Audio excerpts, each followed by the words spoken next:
All right, guys, so Instinct Gear is back, and we have some opinions that are quite bold. Like, Instinct Gear is so bad. F tier from Narf here.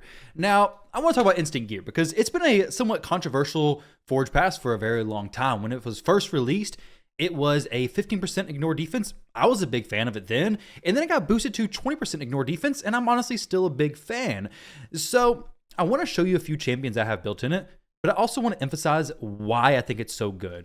Because it is a damage dealer set that is not Savage, Lethal, Instinct, or sorry, Savage, it is Instinct. It's not Savage, Lethal, or Merciless, or even Slayer. Those four sets are flat out better than Instinct. They're higher defense ignore. We have Savage, a 4-piece set, 25% defense ignore. We have Lethal, which is a 4-piece set, 25% defense ignore, also some crit rate. We have Merciless, which is a 35% defense ignore. All of these are, except for Merciless. Merciless is a 6-piece on the defense ignore, but the other two are 4 pieces, so you could actually get 30% defense ignore if you put the 4-piece on and then threw on a set of Cruel as well for an extra 5% defense ignore. I'm going to get into why this is all important and how impactful defense ignore even 5% could be, but the main thing I want to emphasize is that my best damage dealers are in Merciless. They're in Lethal. They're in Savage. They're not in Instinct. But I don't have unlimited Lethal, Savage, Merciless gear. I have a very limited amount. But even more so than that, I'm an in-game account, whereas a lot of players who are early, mid, and even pretty late in the game, they just do not have enough Savage or Lethal gear to actually spread across their champions. So having some Instinct gear, while it is lower defense ignore than these other more optimal sets, it is far better than just going specifically for the stats because defense ignore is incredibly impactful, especially for content where enemies have decent defense. So the arena, for example, Instinct gear will make such a huge difference for your nukers and is honestly one of the biggest things that I look for when getting into an account. If they don't have Savage, if they don't have Lethal, I'm looking for Instinct. What I use my Instinct gear on typically is champions who are like my lower tier nukers, champions who I want to be fast and also hit hard, or my max HP champions like Coldheart, like Newt. I used it on him for a little while. Champions like Royal Guard, champions like Husk. These champions who they really only need crit damage. Matter of fact, let's take a quick look at this crit damage calculator, and then I'm going to go into the Forge Pass and actually show some champions wearing the gear. This calculator, I'll leave a link to this Reddit post. You guys can check it out. But if we come over here to the crit damage calculator, basically the only things you need to pay attention to is the current crit damage amounts versus the colors down here. We're going to look at Dragon 25 as the example. And when it turns green, that means we're always going to be hitting the 10% max HP cap. Let's zoom in just a little bit so you guys can see this better. So with just Instinct gear, no other benefits, nothing like that, just Instinct gear, we're going to need 276. I already did the math. We need 276. At 275, we're still missing it every now and then, but at 276, we're always hitting the 10% max HP cap for Dragon Stage 25 normal. Now, of course, you're probably not going to be doing this on Dragon Stage 25, but it's just for some comparison's sake. Now, if we change this to Savage with or Instinct plus Cruel, both are the same, which if you put Cruel in there, it's an extra 5% defense ignore, make an Instinct, that combination a total of 25% defense ignore. So if you do that, then you're going to need to drop this down. 256 is going to be the break point. 255 is no longer going to hit the max HP cap every time. So there's about a 20% crit damage difference. Now, if you're using Savage gear, you're not getting any boost in your speed. For Instinct, you're getting an extra 12% speed. So when it comes to building these champions, a champion like Leoris with the 12% speed boost from Instinct is going to get an extra speed of 12.72. 106 times 12% is going to be that 12.72 speed that Leoris will get added. That's speed we don't have to get as a substat from these pieces of gear, which leads me into how should you be forging this set? Well, if you're forging, say, any of the Forge Pass sets, honestly, you should always be using rank and rarity at least. Mythical is nice if you have plenty of it, but to be honest, most of these Forge Pass sets, you probably don't need mythical charms being used. I prefer to use those on like lethal and things like that, but it's okay if you use some. It depends on how much you have. I have a pretty big stockpile currently. So let's say I was to use rank rarity and mythical charms. Well, When it comes to gearing a 4-piece set, you're going to need 4 strong pieces. The best chance of getting that is going to be starting with weapon, helmet, and shields. The reason why is because weapons can only have attack, helmets can only have HP as a main stat, and shields can only have defense as the main stat. So you have a far less variability between the pieces. You know, weapon is always going to be a good main stat. Helmet is always going to be the only main stat, and same thing with shields. So the only thing you're looking for is good substats. Now, with Instinct, you don't really need extra speed, thankfully, because I have no speed charms, but we need some extra crit rate. We're going to need to crit cap these champions, so picking up some crit rate charms, or maybe some crit damage charms. Maybe you have some pretty good pieces that end up rolling good crit rate. Now pick up some crit damage charms to allow your max HP champions to get to the max HP a little bit quicker. But this doesn't have to only be used on max HP champions, but let me give you an example of this real quick. So we'll just do Guardian set. I'm not going to do very much here, but let's say I used a weapon charm, okay? We did a decent amount of this. We forged it with, say, some resistance. I have no clue why. I don't even want resistance on this. I really don't want any Guardian gear to begin with. But when you do the forging, you're going to land on bottom row pieces. You may pick up a pair of speed boots. Well, now, when you go to forge your bottom row pieces, maybe you got a really good pair of boots. You no longer have to use a pair of boot charms.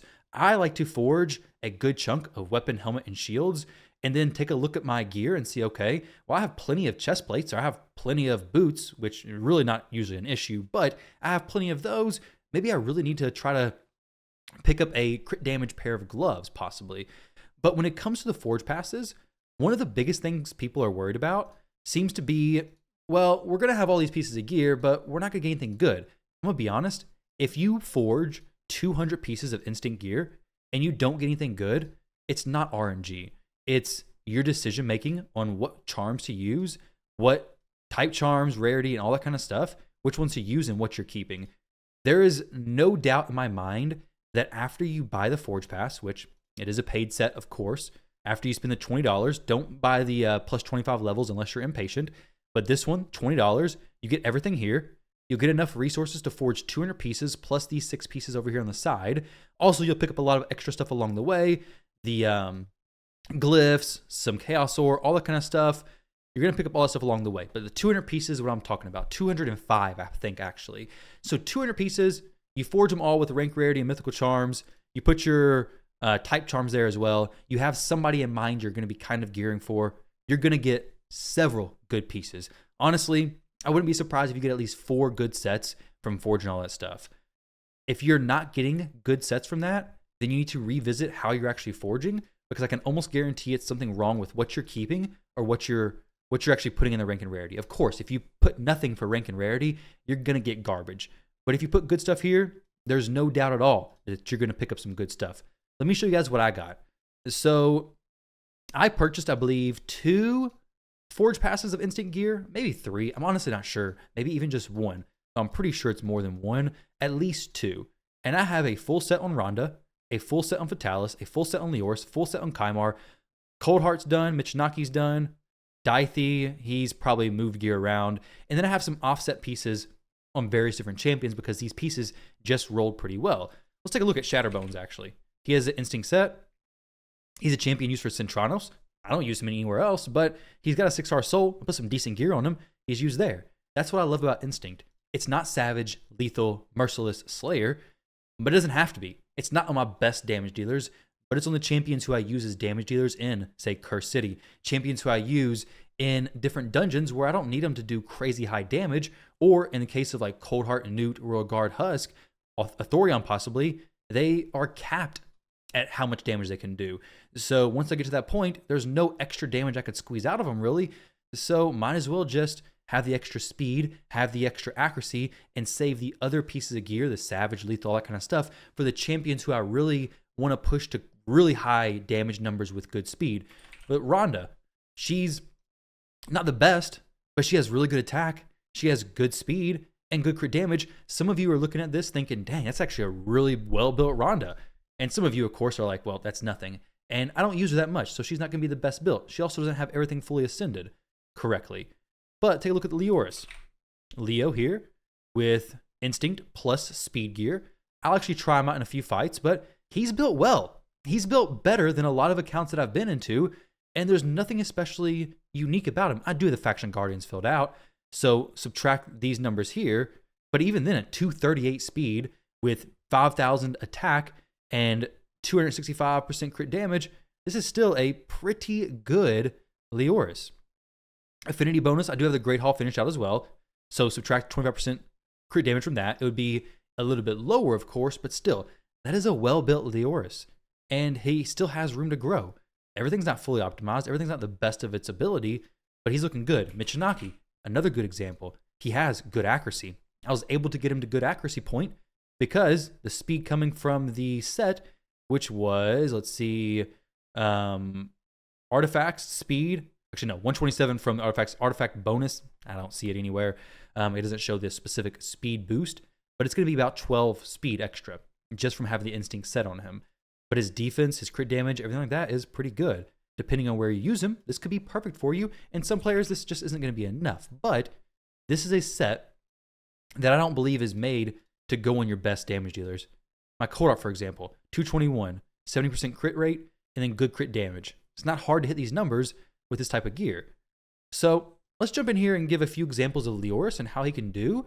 And before I do that, I want to say, if you look at the Forge Pass versus the daily gym pack, I strongly believe the Forge Pass is a higher value than the daily gym pack.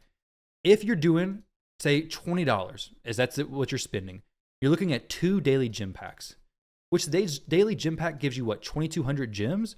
So you're looking at 4,000 gems, about, let's say it's 4,500 gems over the course of a few months.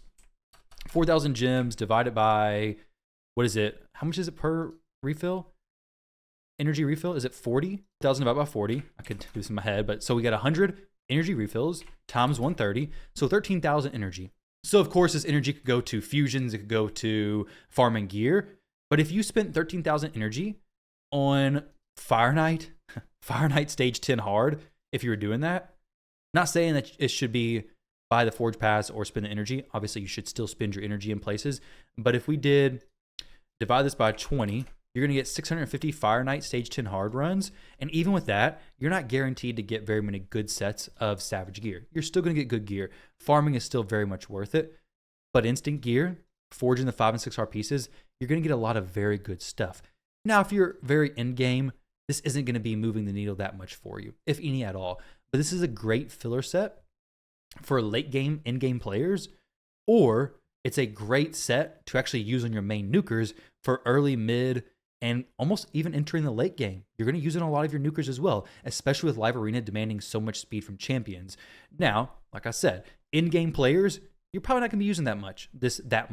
I use it on some of my champions. I use it on the champions who I'm not really that worried about them being top of the line builds, but champions who I may want to use every now and then. So it's just one of those situations where you're going to use it a lot early on, but if you get very late into the game, it's just not going to give you as much as you actually need. As you could see from the damage calculator, there is a difference between the Instinct and Savage / Instinct plus Cruel. Also with Savage, you could go Savage plus Cruel, getting a 30% defense ignore total. Not as good as Merciless, but still pretty daggone good. Now, when it comes to actually testing out these champions, let's go into the arena. Into the arena, and we're going to test out Leoris, who has Instinct set, with Madame Ceres as well. Having the decreased defense for Madame Ceres is going to make a pretty big impact, and is honestly what a lot of you are going to be doing. Because even if you have a champion in an Instinct set, you're probably not going to be built strong enough to just completely forego decreased defense. You're probably still going to need to rely on decreased defense, debuff, to actually destroy the enemy teams. Same thing with Savage and Lethal. Until you get later on, and you have champions like Rhodos, champions like Georgia, these champions who already ignore a portion of the enemy's defense in their kit, you're probably going to need to rely on some decreased defense debuffs to perform very well. Unfortunately, Leo, countered by Wukong, didn't kill everybody. The Mithrala had too much resistance for me, but let's try it out right here. It should be a fine one. Shouldn't be too much of a problem, honestly. So we buff everybody up. We steal a turn meter. We don't sheep because I don't want to do that. We strip them, and then we blast them. Plenty of damage, right? Like, you're not going to notice a difference unless you're pushing champions who are very, very high with their skills and everything. You're just not going to notice a difference. Your champions are going to still kill them, and still kill them very well. And Instinct is just going to allow you to have more well-built nukers in your account. Whereas before, if you had Savage or Lethal, you were relying on that solely. You maybe could only build 1 or 2 nukers. Well, now you can build several nukers, several campaign farmers. You can throw it on your Thor for clan boss. Or sorry, not clan boss, for Hydra. Let's go ahead and see, is there any Rotos teams? Hegemon. Since when is Hegemon relevant? I haven't seen him in a long time. He used to be my most wanted champion. Let's get this off of him, get it on Ronda. Let's see. I was looking for a Rotos team, but let's see if we can get Taras to be block passives. I kind of doubt she'll kill him because Taras is a beast. But we'll sheep Freya. Okay. I mean, she did some good damage there. Instinct, even with the 20% defense ignore, is still putting up some really good damage. So I don't want to be a sales rep for Plarium saying, oh yeah, buy Instinct gear. I just don't want you to be somebody who sees negative responses. Though if we look over at the Reddit posts, people seem to be mixed about Instinct. I've seen a lot of negativity around it, but I also see a lot of people saying things like Instinct is useful for an in-game player. It's fantastic for any damage dealer. It's good if you don't have a lot of Savage or Lethal gear. So a lot of people being positive about it. But if you were to see something with somebody being negative about it, and you were debating on whether it's worth it for you or not, well, and you want to spend the money monthly, it could be a very good investment on your money. By far, better $20 spent on that than spending $20 on shards. Unless you have like no champions in your account, you're going to get far more value from purchasing a Forge Pass than you ever would from getting shards, without a doubt. Unless, of course, you pulled a really good champion, but that's very unlikely. $20 in shards gets you like nothing. On a good deal, it gets you 20 ancient shards, which is good, but it's not usually $1 per ancient shard in most of the deals that Plarium offers. But either way, guys, I just want to share my opinions on the Instinct Forge Pass with you guys. I want to share the opinions of everybody else, the F tier, everything like that. So thank you for watching the video. Let me know your thoughts and opinions on the Instinct set down below, and I'll catch you all in the next one.